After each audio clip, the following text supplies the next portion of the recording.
Welcome back, friends. In this video, I will discuss on the internal morphology of the root of Pinus. So in this figure, we can see the TS section of the young root, okay, the young root of Pinus with primary structure. Now, if you see in this picture, we have the transverse section of young root. It shows a circular outline. You can see here the outline is circular. So it shows the following regions. Now the first region we can see here, the outermost layer is the endodermis. Okay, the outermost single layered epidermis is also known as the piliferous layer or the epiblemma. So the epidermis here is single layered and is also known as the piliferous layer or the epiblemma. Now this layer, the epidermis, it consists of thin-walled parenchymatous cells. Okay, and we can also see here that few cells, for example, here these two, this one, all these few cells, they elongate. Okay, a few cells of this layer, they elongate to give rise to root hairs. Okay, but however, the root hairs are very few. Okay, they are scanty. If you remember in my previous video, I had mentioned that in the root there is a presence of the ectotrophic mycorrhiza.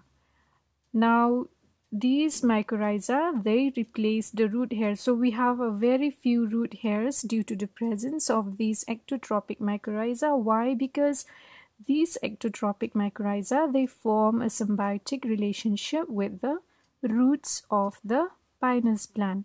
Now, symbiotic relationship, why? Because they help to protect the young root. They help to protect the roots from the pathogenic attack, and also they help in the absorption of nutrients.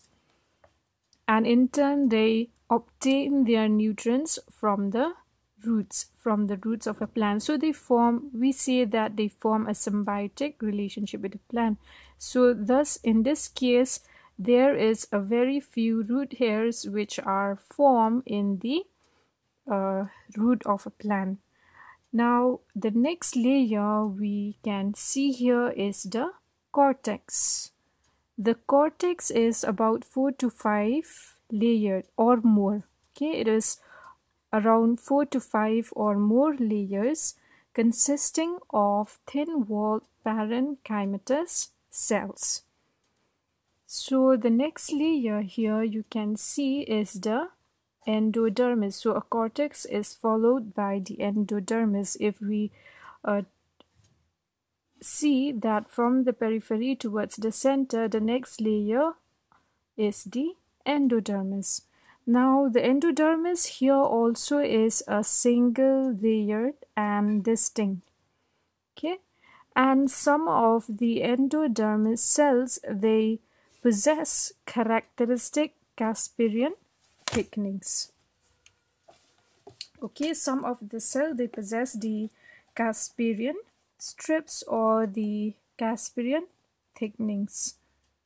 And we know that these Casparian thickenings, they prevent the water from entering the pericycle except through the cytoplasm of the endodermal cell, which may be important in producing the root pressure. Okay, so these Casparian thickenings, they are present in the endodermis, which prevent the water loss. Now here below the endodermis, it is followed by the pericycle. So the next layer here is the pericycle. Now the pericycle is multi-layered. Okay, it is multi-layered, not single layer. It is multi-layered, consisting of thin-walled parenchymatous cells. And the last one here, the layer, is the vascular bundle, the vascular tissue. Now if you see here the vascular tissue, the xylem, this dark one, these are the xylem and these are the phloem.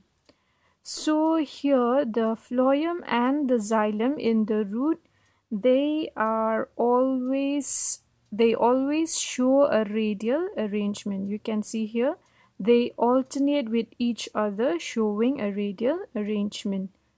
Okay, they are not collateral or they are not conjoined. In fact, they are alternate with each other, showing a radial arrangement. You can see here xylem, phloem, xylem, phloem, xylem, phloem. And also what you can see here, that the root here, in this case the root of Pinus, is triarch, meaning it has 3 strands of both the xylem and the phloem. 3 strands of xylem and 3 strands of phloem. So it is usually referred to as triarch.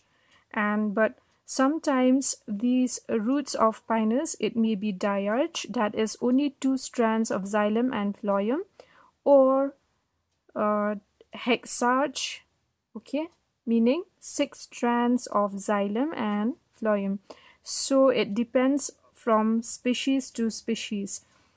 And also if you take a look at the only a single xylem strand here, what do we see? That the metaxylem is found towards the inner side and the protoxylem here is found at the outer side towards the periphery. So this is referred to as exarch. Okay, so the xylem here is exarch. Why? Because the protoxylem is towards the periphery and the metaxylem is formed towards the center.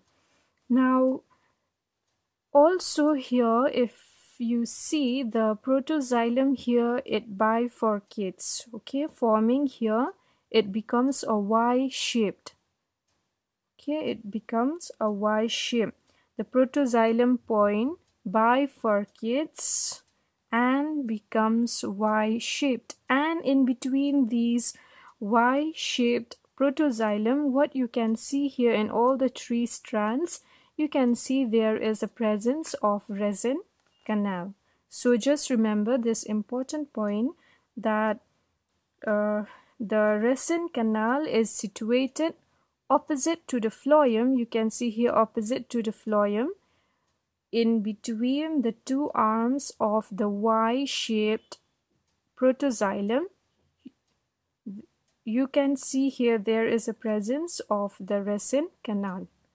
Okay, so the xylem, also here the xylem, just remember this point, that the xylem, they has no true vessels and they consist of tracheids, whereas the phloem, they consist of sieve tubes and phloem parenchyma, whereas the companion cells altogether are absent. So the xylem, they have no true vessels and the companion cells in the phloem, they are absent. And the last portion here, you can see the pith is very, very small. Okay, the pith is small and parenchymatous. So this is the structure, that is the internal morphology of a young root. Now next we will see the secondary growth. Okay, the secondary growth in roots. So the secondary growth in roots of Pinus, they takes place as in dicotyledonous roots. Now here this is the secondary growth. In the secondary growth, a few parenchymatous cells,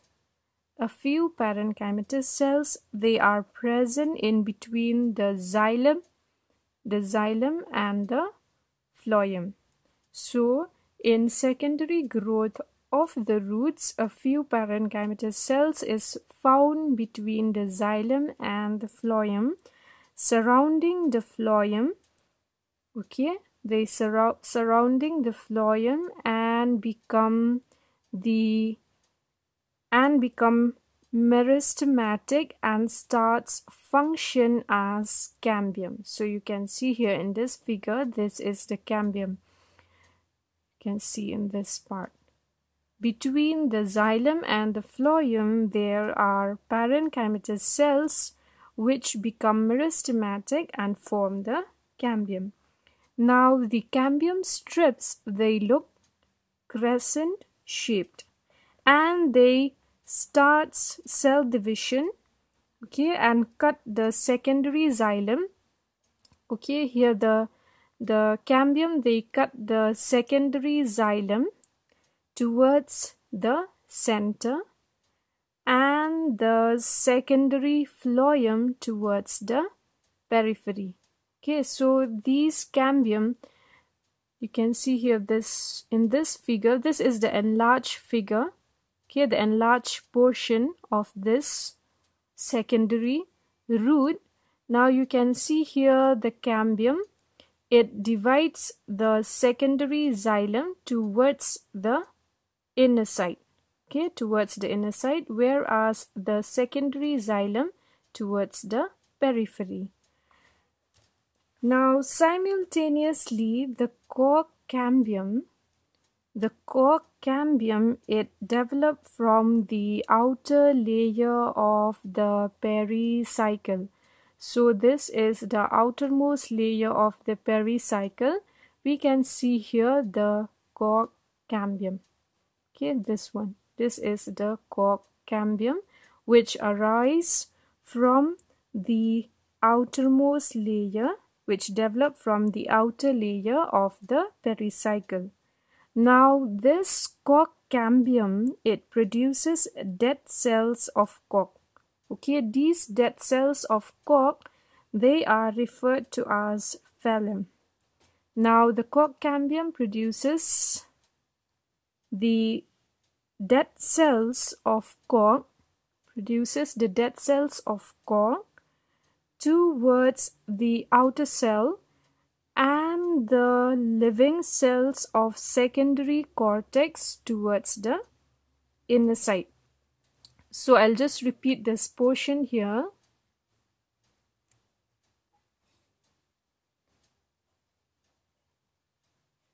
Okay, so what happened here in secondary growth, the cork cambium, okay, the cork cambium, the phelogen, it developed from the outer layer of the pericycle and it produces dead cells of cork towards the outer side and living cells of cortex towards the inner side. Okay, the dead cells known as the phloem and the living cells of the cortex known as the pheloderm. Now these layers here, these layers of cork cambium and secondary cortex, they constitute the periderm. Okay, they constitute the periderm, which soon takes superficial position in roots. Okay, they will take a superficial position in roots. Why? Because the cells outside this zone, they are sloughed off.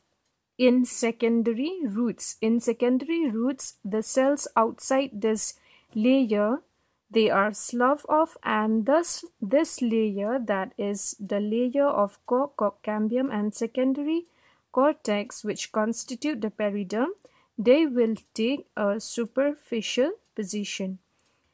Now what you can see here in secondary growth, also many resin canals. Okay, many resin canals and resin cells are present. Stone cells are present in the secondary cortex. So you can see here this one.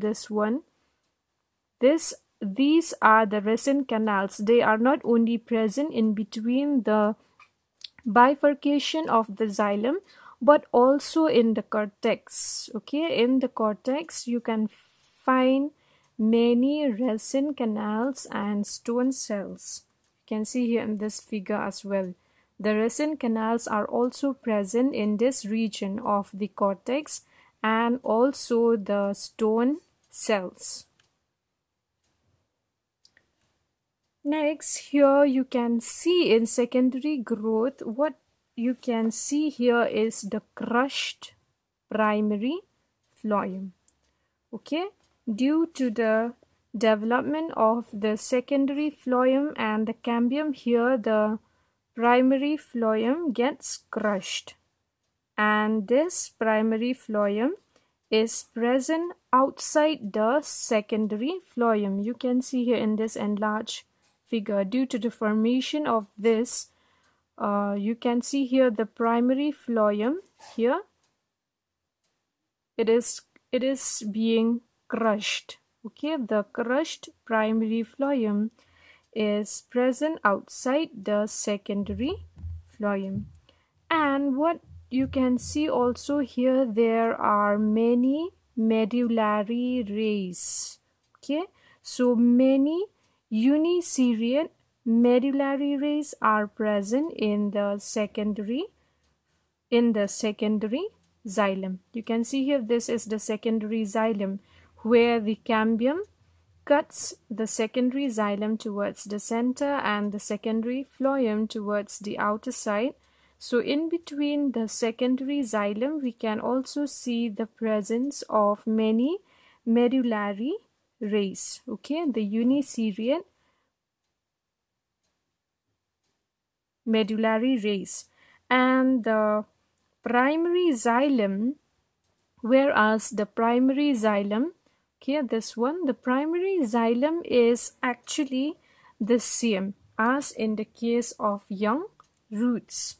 Okay, where each primary xylem in secondary root also, you will find that in the secondary growth of the roots also, you will find that the primary xylem remains the same as in young roots, where each xylem is bifurcated and a resin canal is present in between the bifurcation.